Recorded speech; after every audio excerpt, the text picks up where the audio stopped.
This episode is brought to you by Target. So you want to blow up a few planets. What character or fully armed and operational battle station should you use? We'll treat all footage like it's real video evidence, make physicists study it to extract hard numbers on their attributes, then have them compete in a challenge of our own design to crown one the most powerful. This is Power Levels. Today's competitors are two titans of terror. The first Death Star from Star Wars A New Hope, and Thanos from the MCU. For our challenges, they'll have to destroy the Earth, Mars, and Jupiter in that order. Whoever destroys each planet the fastest gets a point. Whoever, or whatever, has the most points at the end of the challenge is crowned the most powerful. A few ground rules. The Death Star has to travel to just outside each planet. They can't wait until all their orbits line up and do it in one shot. And our Thanos is the one from the beginning of Infinity War, so he only has 2 of the 5 stones. Space, which lets him travel instantaneously, and power, which lets him send out energy blasts and manipulate matter from a distance. Sorry, no snapping the galaxy out of reality. Clear? Great, let's go. First, we should discuss how to blow up the world. When you throw a ball into the air on Earth, you give it some kinetic energy, but the Earth is so massive, its gravity brings it back towards the center of mass. Our competitors will have to use their powers to treat each atom of the planet like that ball, but they'll have to throw them so hard they escape the planet's gravitational field and never come back down again. We'll call this the Gravitational Potential energy, and to calculate it, we'll build each planet one thin layer at a time until we reach their known radius, kind of like adding layers to an onion. And if you're anything like me, at this point you're wishing you paid attention in calculus, or even made it to calculus, or learned to read, whatever. But at least now we can add up how much energy is required to blow up each planet. For Jupiter, it's 2 times 10 to the 36 joules. That's more energy than the sun pumps out in a year. Now to see how long it would take to destroy each one, we need to figure out the power both the Death Star and Thanos can generate. Power is another way of saying energy divided by time, so let's track down both of those numbers. Starting with the Death Star, we know that Alderaan is roughly the same size as Earth, so we can use Earth's potential energy as a stand-in for Leia's home planet. Now we simply time how long it takes for the Big D to blow it up, and wow, that didn't take long. By dividing its energy by that time, we arrive at a power output of 6.2 times 10 to the 32nd joules per second. How much power is that? About the same as 400 octillion tea kettles. Now let's check on Thanos. His most impressive feat with the Power Stone is when he throws the surface of a moon at Robert Downey Jr. How big is that moon? It's not easy to figure out given the shots we have to work with. The minimum diameter of a round object in space is about 700 kilometers, so it's at least that big.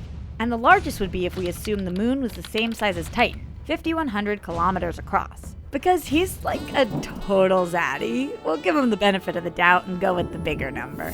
We looked at multiple shots of the moon toss and estimated he rips off about 5% of the crust.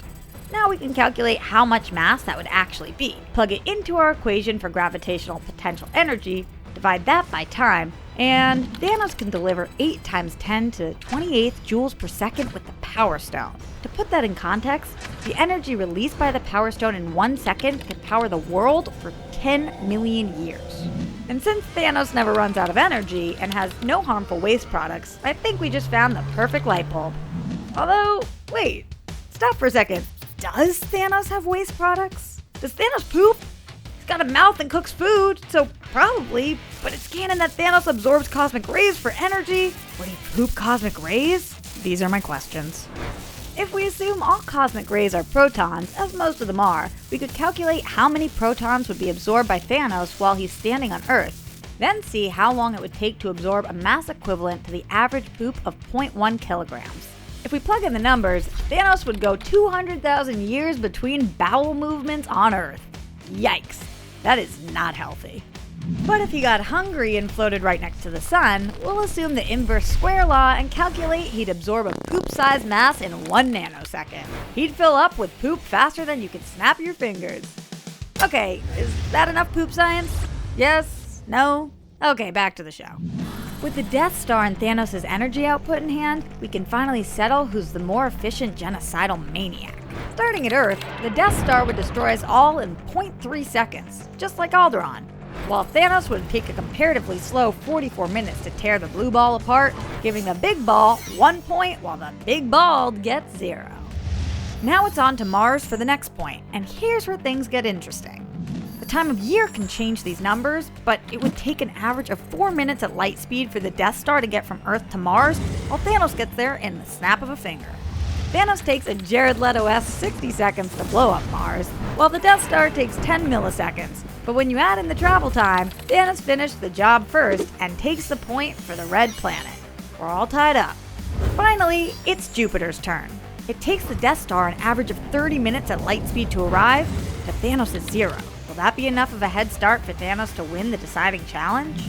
And not so much. It would take him 318 days to rip Jupiter apart, and the Death Star just 1 hour. Even if we tilt the scales for Thanos and assume the Death Star takes a whole 24 hours to recharge its main cannon, as some lore sources do, our final result would still be the same.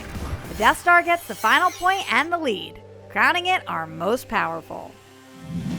That said, our scientists tell us that even if the Death Star were a sphere of pure energy, it would still be physically impossible for an object of that size to store what it manages to shoot out. Sure, you could wave your hands and say kyber crystals, or antimatter, or midichlorians, or whatever, but I'll sleep well knowing that the Death Star is just as unrealistic as the Killer Magic Space Glove. And besides, Thanos would kick the Death Star's ass in a straight-up fight. That guy hates losing and moons. Boom. Science. But the data doesn't care about my feelings, or life, but we care about you. Let us know who you'd like to see compete next, and you could see them here on the next episode of Power Levels. This holiday, the toys of a generation of Star Wars fans come home. Explore a whole galaxy of Star Wars toys available at Target.